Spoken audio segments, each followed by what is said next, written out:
Wala na mababalik ang Perla. Sirang-sira na kami ni Shaira. Wala na yung kapatid ko. Patay na kahit ang mangyari. Patay na siya. Baka may ibang tao na magbigay sa'yo ulit ng pag-asa para mabuhay. Mas makakabuti na lang kung ibigay natin yung hinihingi nilang ransom. Talagang iba-bypass mo si Leon para lang matulungan mo yung ex mo. Tapos sasabihin mo wala kang naramdaman para kay Jordan. Come on. Kapal na mukha mo, Christy. Kaya pala todo pigil ka sa akin sa pagbabayad ng ransom dahil ang gusto mo, ikaw ang pumapel at gumawa ng para kay Jordan. Huwag mo akong husgahan. Ginagamit mo tong crisis na to para makascore ka sa asawa ko. Puputin nyo nga, ang gaganda nyo, pero ang dudumi at itim ng mga utak ninyo. Parang biglang interesado ako sa mangyayari kay Jordan. Pwede pa natin siya pakinabangan. Huwag kang manginaya kay Jordan. Kasi oras na makuha natin yung ransom. Ililigpit na natin siya. Christy, tapatin mo nga ako. May katotohanan ba yung pag-uusap ni Shaira at Hana tungkol sa nararamdaman mo para kay Jordan? Si Hana, halata naman, may nararamdaman pa siya sa'yo. Hindi mo siya nagot yung tanong ko, Christy. May nararamdaman ka pa ba para kay Jordan? Mahal mo pa ba siya? Aminin mo na sa akin, Christy. Hindi mo pa rin ba nakakalimutan si Jordan? Leon, seryoso ka ba? Pagtatalunan natin to, ilang beses ko bang kailangan... Beses ko ba kailangan patunayan sa'yo na ikaw ang mahal ko? Mas makikinig ka pa ba sa iba?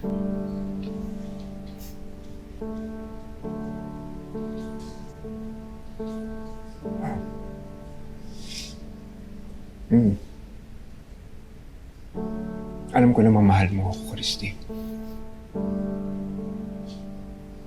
Alam mo, hindi ko maintindihan kung bakit lagi mo nilalagay yung sarili mo sa panganib para lang mahanap si Jordan.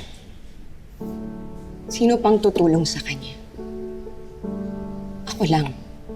Tinutulungan ko siya kasi alam ko kung anong mararamdaman ng anak ko pag napahamak si Jordan. Hindi totoo wala nang tutulong kay Jordan, Christy. Nandiyan si Shaira. Si Shaira yung asawa. Kung may dapat maging tuliro sa paghahanap at sa paghihingi ng tulong para kay Jordan, si Shaira yon. Kung iniisip mo yung kapakanan ni Tori, di ba dapat maghinay-hinay ka at huwag mong ilagay yung sarili mo sa panganib? Paano kung may mangyari sa'yo? Ay di wala nang magulang si Tori. Ano mangyayari kay Baby Jeremy? Kay Billy? Anong gusto mo? Mawalan sila ng ina? Ha? Tama naman lahat ng sinasabi mo, Leon. Pero wag mo naman sanang isipin na inaagawan ko ng papel si Shaira.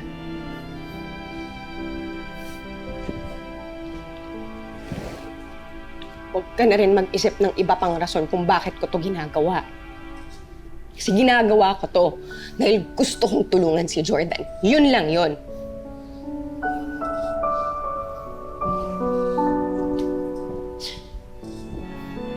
Ginagawa ko lang naman to para pag tinanong ako ng anak namin, masasabi ko sa kanya na ginawa ko lahat para mahanap yung tatay niya.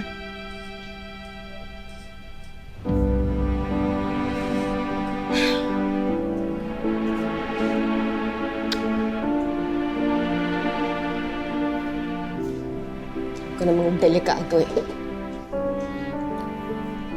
Tingin mo ba, susugal ko yung buhay ko para lang maulila yung anak ko?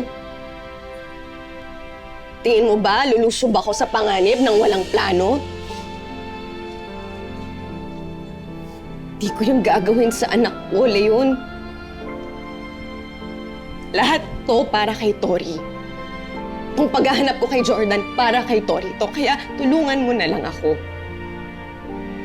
Magtulungan tayo, Leon. Nang sa ganun, lahat tayo makamove on na.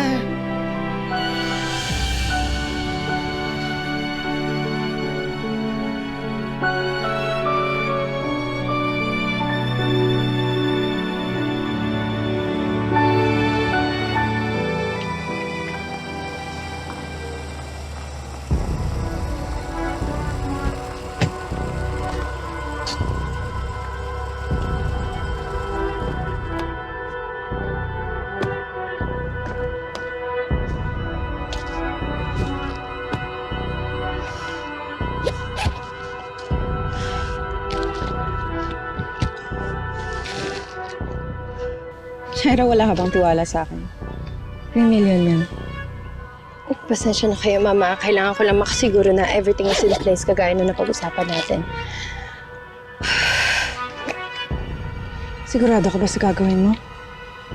Ilalagay mo ang buhay mo sa panganib. Are you really ready for that? Wala na akong choice, Ma'am. Kailangan ko ito gawin para kay Jordan. Nagdadasal na lang ako na sana kapag nakita niya how much I'm willing to sacrifice for him, mapatawad niya ako sa kasalanan ko. Sige po, mauna na ako.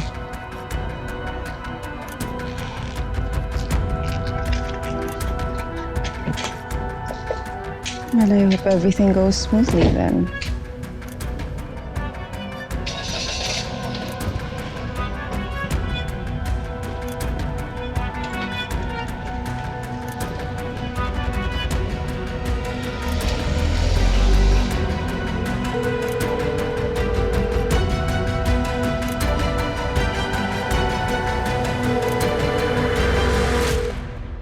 Si Tuko muna ang in-charge habang wala ako dito. Sundin niyo lahat ng sasabihin niya. Ako nang bahala dito, Alakdan. Maghuhukay na ba kami sa kakahuyan? Para saan? Para pag uwi nila Alakdan, handa ng libingan ng biyag. Huwag muna. Hindi na kailangan. Pira-piraso natin padadala yung bangkay niya sa pamilya niya. Mariposa, pagbalik namin gusto ko ikaw tumapos kay Jordan. Bakit ako? Para mabinyagan na ng dugo yung kamay mo. Kung gusto mong tumagal sa kalsad, kailangan handa ka pumatay. Bakit? Hindi mo kaya?